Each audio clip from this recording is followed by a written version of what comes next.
ಜಿಲ್ಲಾಡಳಿತ ಕನ್ನಡ ಮತ್ತು ಸಂಸ್ಕೃತಿ ಇಲಾಖೆ ಮಹಾನಗರ ಪಾಲಿಕೆ ಹಾಗೂ ಜಿಲ್ಲಾ ಪಂಚಾಯತ್ ವತಿಯಿಂದ ಸಾಹಿತಿ ಡಾಕ್ಟರ್ ಫಗು ಹಳಕಟ್ಟಿ ಅವರ ಜನ್ಮದಿನವನ್ನು ವಚನ ಸಾಹಿತ್ಯ ಸಂರಕ್ಷಣಾ ದಿನಾಚರಣೆಯನ್ನಾಗಿ ಅದ್ದೂರಿ ಆಚರಣೆ ಮಾಡಲಾಯಿತು.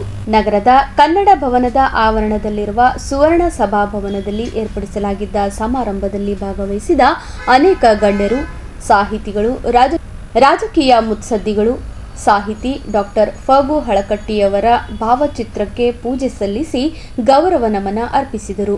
ಬಳಿಕ ಮಾತನಾಡಿದ ಗಣ್ಯರು ಸಾಹಿತಿ ಡಾಕ್ಟರ್ ಫಗು ಹಳಕಟ್ಟಿ ಅವರ ಜೀವನ ಸಾಧನೆ ಹಾಗೂ ಸಾಹಿತ್ಯ ಸೇವೆಯನ್ನು ಕೊಂಡಾಡಿದರು.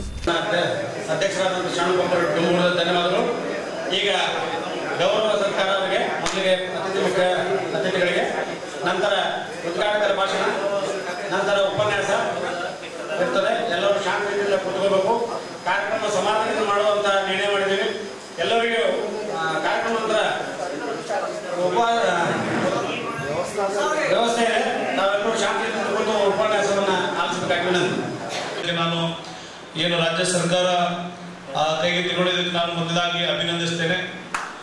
ಹಾಗೂ ಈ ಒಂದು ವಚನಗಳ ಮೂಲಕ ನಮ್ಮ ಏನು ಜೀವನದಲ್ಲಿ ನಾವು ಬದಲಾವಣೆ ತರ್ಕೋಬೇಕು ಮತ್ತೆ ಅವರ ಒಂದು ಹಾಕಿಕೊಟ್ಟ ದಾರಿಗಳಲ್ಲಿ ನಾವೆಲ್ಲರೂ ನಡಿಬೇಕು.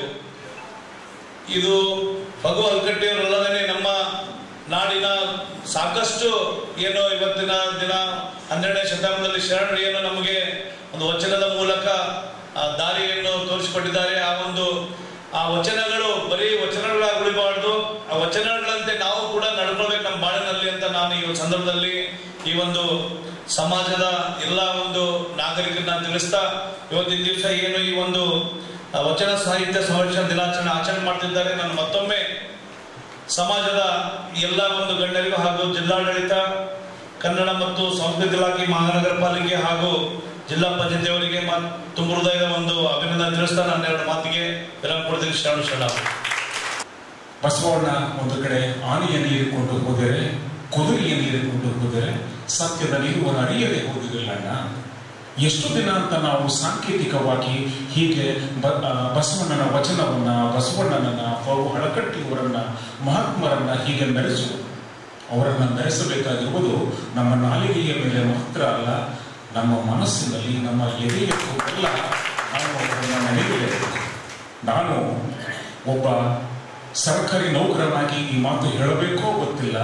ಕನ್ನಡ ಮತ್ತು ಸಂಸ್ಕೃತಿ ಇಲಾಖೆ ಮತ್ತು ಜಿಲ್ಲಾಡಳಿತಕ್ಕೆ ನನ್ನದೊಂದು ಮನವಿ ಏನು ಅಂದರೆ, ದಯವಿಟ್ಟು ಮೇಡಮ್ ಅವರೇ ಇಂಥ ಕಾರ್ಯಕ್ರಮ ತಾವು ಒಂದು ಮಹಾವಿದ್ಯಾಲಯದಲ್ಲಿ ಆಚರಿಸಿ. ಇವತ್ತು ನಮ್ಮ ಯುವಕರು ತುಂಬ ಭಾವುಕರಾಗ್ತಾ ಇದ್ದಾರೆ. ಇದು ನಿಜಕ್ಕೂ ಆಶ್ಚರ್ಯದ ವಿಷಯ. ನಾನು ಒಂದು ಘಟನೆಯನ್ನು ಇಲ್ಲಿ ಪ್ರಸ್ತಾಪ ಮಾಡುವುದಕ್ಕೆ ಇಷ್ಟಪಡ್ತೇನೆ.